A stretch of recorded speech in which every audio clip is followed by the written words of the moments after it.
कभी कभी ना आम लोगों के गुस्से का एक छोटा सा पल पूरे देश की कहानी बन जाता है। आज हम मुंबई की सड़कों पर हुए एक ऐसे ही टकराव को समझने की कोशिश करेंगे, जहां एक अकेली आवाज पूरे सिस्टम के खिलाफ गूंज उठी।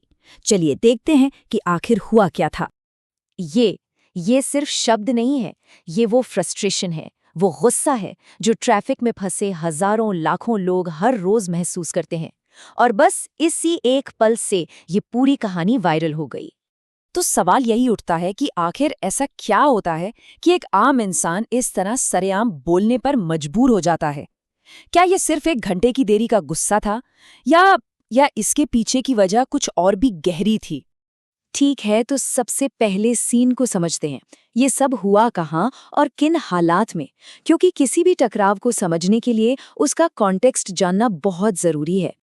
तो जगह थी मुंबई की एक बेहद बिजी सड़क, और कारण सोर्स वीडियो के मुताबिक एक पॉलिटिकल रैली। और इस रैली की वजह से सड़क पर लगा था भयंकर ट्रैफिक जैम, जिससे आम लोग बुरी तरह परेशान हो रहे थे। 1 घंटे से भी ज्यादा।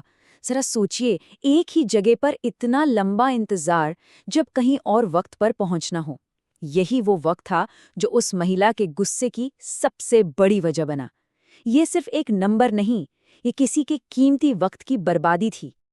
अब यहाँ कहानी और भी दिलचस्प हो जाती है, क्योंकि उनका गुस्सा सिर्फ इमोशनल नहीं था, उसके पीछे एक बहुत ही साफ और लॉजिकल तर्क था। चलिए देखते हैं कि उनकी शिकायत का बेसिस क्या था। प्रॉब्लम बिल्कुल सीधी थी, बिजी सड़क पर रैली। और सॉल्यूशन वो तो और भी सीधा था, रैली को बगल के खाली मैदान में कर लो। कितना सिंपल और प्रैक्टिकल सॉल्यूशन था ये। और ये उन्हीं के शब्द हैं। उन्होंने मौके पर ही एक ऐसा विकल्प सुझाया जो एकदम प्रैक्टिकल था और जिससे पब्लिक को कोई परेशानी नहीं होती। ये बात दिखाती है कि उनका मकसद सिर्फ हंगामा करना नहीं, बल्कि एक समाधान खोजना था। चलिए अब उस टकराव के डायनामिक को समझते हैं। एक तरफ एक अकेली नागरिक और दूसरी तरफ अथॉरिटी।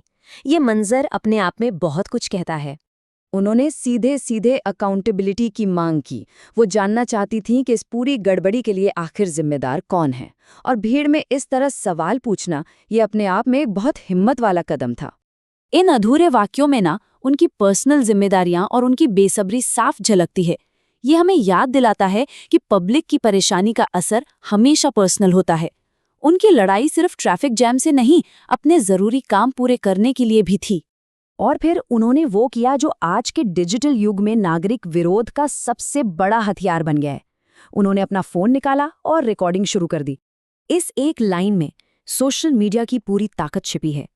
उन्हें पता था कि शायद उनकी आवाज को वहां अनसुना कर दिया जाए, लेकिन इस वीडियो के जरिए वो अपनी बात हजारों लाखों लोगों तक पहुंचा सकती थीं। तो अब सबसे बड़ा सवाल कि मुंबई की एक सड़क पर हुई ये छोटी सी घटना पूरे देश में इतनी बड़ी खबर क्यों बन गई? इसके वायरल होने के पीछे असल में कई वजहें थी।